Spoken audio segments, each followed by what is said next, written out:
going on, my good people? I'm Trevor Osborne, and thank you for joining me for yet another review. Well, I gotta say, things are heating up because DJI did release their camera. There's been a lot of reviews, but the real world tests didn't match up, or did it not? I probably should just save you the time and tell you why I chose the GoPro 7 over DJI.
It worked.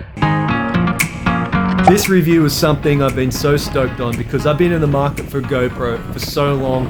I've lost so many GoPros. I've had them all except up past Hero 5. 5 Hero 4s, a few Hero 3s, 2s and 1s. Did they even make a 1? I think they made a 1. Anyway, I've lost every single GoPro and had one stolen. I was just so sick of it. I was like, bugger this, I'm not gonna get another one.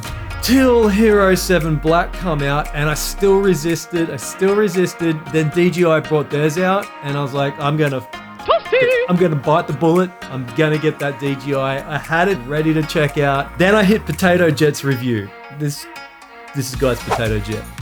And he sold me on why I have to choose the Hero 7. I don't know, that touchscreen at the front doesn't really appeal to me. I don't really vlog. I don't really call this a vlog. I'm not walking around on a daily basis doing that.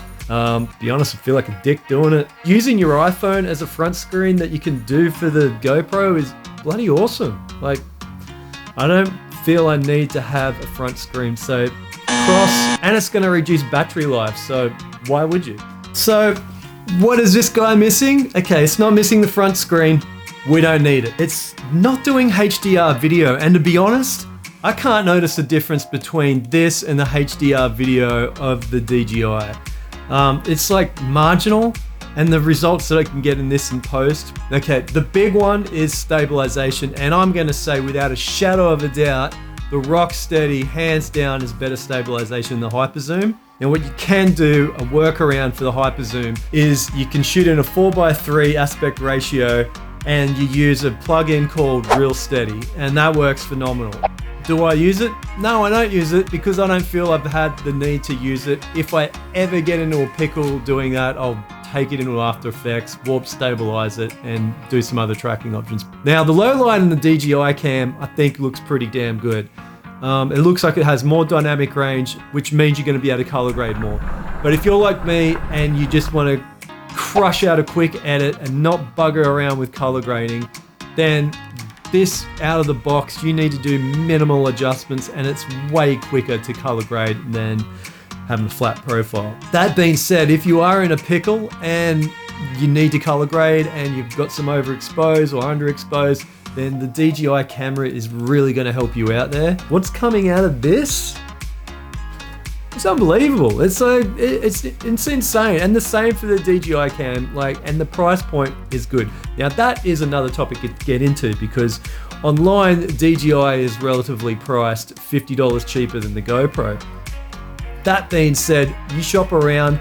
I got this pretty damn cheap. I went through an online company called Pushies. They did a deal for $529 for the GoPro, a 32 gig card, and this cool backpack. That actually sold me extra on getting the GoPro, but just comparing the footage, going over the reviews, what's already out there, and these are the real world tests. I'm not getting paid by anyone. This is how it looks for me. This is how it should look for you. I think for the money, If DJI and this cam are the same price, I'm still gonna buy it. If this was considerably more, I'd probably go DJI because they're very similar and they have awesome features. I just think it's made a lot better than the DJI. I think you're gonna get value for money out of this over the DJI. Well, that was a pretty successful day. I hope this worked, and yeah, I want to see how this audio really sounds with a kilo of gaffer tape on it. But, whew, pretty fun, man. It's pretty fun. I'm not the best mountain bike rider, but definitely give it a nudge and have fun. Catch you back home.